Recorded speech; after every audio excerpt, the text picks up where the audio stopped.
Today we will be doing subject science of class 9th। ये हमारा 5th period है।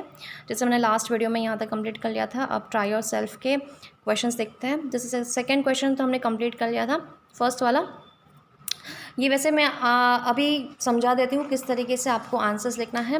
But जैसे जैसे चैप्टर्स आप बड़ी क्लास में आ चुके हो तो आपको सेल्फ आंसर्स बनाना सीखना है। ओके, तो कोशिश करो चैप्टर रीड करके सेल्फ आंसर्स बनाओ। बट ये एक्सरसाइज मैं आपको करके बता देती हूँ या आपको समझा देती हूँ किस तरीके से आपको करना है। The mass per unit volume of an substance is called as density. Density क्या होता है कि छोटे कितना वज़न एक यूनिट वॉल्यूम में है तो उसको हम क्या कहते हैं, डेंसिटी। तो डेंसिटी का फॉर्मूला क्या है, मास अपॉन वॉल्यूम। तो जैसे मैंने आपको लास्ट वीडियो में बताया था उनकी प्रॉपर्टी सॉलिड, लिक्विड और गैस की, तो आपको यहाँ पे arrange the following in order of increasing density, मतलब डेंसिटी बढ़ रही है वैसे आपको बताना है कि सबसे पहले किस में जो है डेंसिटी कम है फिर ज़्यादा है। तो गैस में कम होती है, फिर लिक्विड में होती है, फिर सॉलिड्स में होती है। अब उसमें भी आप देखो सॉलिड्स कुछ ठोस सॉलिड होता है तो उनमें डेंसिटी ज़्यादा होगी। जैसे एयर है, exhaust from chimney, Honey, water, chalk और कॉटन एंड आयरन। तो आप ही देखो यहाँ पे एयर बताया गया है तो एयर जो है उसकी डेंसिटी दूसरे से कम होती है। तो आपको इस तरीके से लिखना है एयर। फिर एग्जॉस्ट फ्रॉम चिमनी, चिमनी से धुआं निकलता है तो उसकी डेंसिटी थोड़ी ज़्यादा होगी क्योंकि पार्टिकल्स होते हैं। फिर लिक्विड स्टेट आ रहा है, वाटर है, वाटर जो है फ्लोइंग होता है। हनी थोड़ा सा जो है सॉलिड फॉर्म होता है, इस मतलब इसमें पानी से जो है इतना फ्लूइडिटी नहीं होती है तो इसमें डेंसिटी ज़्यादा है।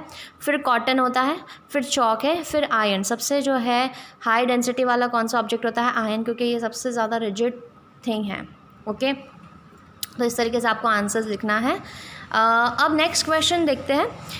Tabulate the difference between states of characteristics of the states of matter. तो सॉलिड लिक्विड की कैरेक्टरिस्टिक्स लिखनी है, मगर इसी के अंदर आपको कमेंट भी करना है। रिजिडिटी के बारे में बताना है, कंप्रेसिबिलिटी के बारे में बताना है, कंप्रेसिबिलिटी के बारे में, fluidity, filling of gas in the container, shape, kinetic energy and density. देखो हम इस तरीके से इसको सॉल्व करेंगे, मतलब ये प्रॉपर्टी को लेके सॉलिड, लिक्विड और गैस किस तरीके से बिहेव करेगा वो आपको बताना है। कि जैसे रिजिडिटी तो सॉलिड रिजिड होता है, लिक्विड नहीं होता है और गैस भी नहीं होता है। कंप्रेसिबिलिटी इनकम्प्रेसिबल, सॉलिड नहीं होता है, ये जो है सॉलिड से ज़्यादा होता है मगर लिक्विड से गैस से कम होता है। And they have high compressibility. Fluidity, fluid they flow, ये फ्लो कर सकता है, ये फ्लो नहीं, ये फ्लो नहीं करता है। They are not fluid, they are fluid, liquid are fluid and gas जो है गैस भी फ्लूइड होता है। Filling in the gas container, ठीक है ना, ये डू नॉट फिल, ये फिल नहीं करता है, ये पूरे तरीके से भर देता है किसी भी कंटेनर में। एंड ये भी पूरी तरीके से भर देता है। शेप डेफिनाइट होता है, do not have definite shape, इनमें भी do not have definite shape. Okay, तो ये आ गया। अब काइनेटिक एनर्जी लेते हैं। देखो सॉलिड में काइनेटिक एनर्जी सबसे कम होती है क्योंकि पार्टिकल्स के बीच में स्ट्रॉन्ग फोर्स होता है, इसमें ज़्यादा होती है सॉलिड से मगर लिक्विड से, गैस से। एंड लेस देन गैस आएगा, ये इधर गलत से लिखा है, इधर गैस आएगा, ठीक है ना। More than solid and less than gas, इसमें काइनेटिक एनर्जी मैक्सिमम होता है। डेंसिटी ये हाई होता है, ये lower compare to the solid, इससे कंपेरेटिवली कम होता है और इसमें डेंसिटी सबसे कम होती है। तो इस तरीके से आपको टेबल बनाना है। फिर next question, the gas filled completely the vessels in which it is kept. अब तुम बताओ कि अगर मैं किसी गैस को किसी वेसल में डालूंगी तो वो पूरी तरीके से भर जाएगा, ठीक है ना, वो पूरी तरीके से क्या हो जाएगा, भर जाएगा। क्यों? क्योंकि इसके पार्टिकल्स आसानी से किसी भी जगह पे घूमते हैं। तो यहाँ पे आपको आंसर मिलेगा, ठीक है ना, यहाँ से यहाँ तक, because the particles can move freely in all the direction and lot of intermolecular space भी ज़्यादा होता है तो वो पूरा कंटेनर को भर देता है। फिर gas exerts pressure on the wall of the container. Gas जो है दबाव डालता है वॉल के ऊपर। ये क्यों होता है? क्योंकि इनके पार्टिकल्स मूव करते हैं और वो पूरे कंटेनर में भर देता है, इसलिए वो क्या करते हैं, वॉल के ऊपर टकराते रहते हैं। तो यहाँ पर आपका आंसर आएगा यहाँ से यहाँ तक। फिर the wooden table should be called as solid. अब क्वेश्चन क्या है कि वुडन टेबल को सॉलिड क्यों कहेंगे? सॉलिड की प्रॉपर्टी दिमाग में बिठानी है। सॉलिड की प्रॉपर्टी में क्या है, डेफिनेट शेप है, डेफिनेट वॉल्यूम है, ठीक है ना, नॉन कंप्रेसिबल। तो हम ये कह सकते हैं कि wooden table is called as solid because it has definite shape, mass and volume. इनका एक पर्टिकुलर शेप होता है, वजन होता है और वॉल्यूम होता है।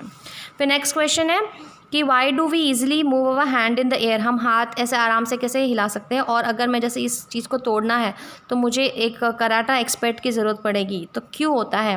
क्योंकि इनके बीच में क्या होता है, फोर्स ऑफ अट्रैक्शन किस में ज़्यादा होता है, सॉलिड में ज़्यादा होता है। तो सॉलिड में फोर्स ऑफ अट्रैक्शन ज़्यादा है पार्टिकल्स में, तो वो रिजिड है, जिसके कारण ज़्यादा ताकत चाहिए, और हवा में particles, so the attraction force between solid particle is more than gas. फिर लिखना है so we can easily move our hand in air, but to do the same through the solid block of water we need a karata expert।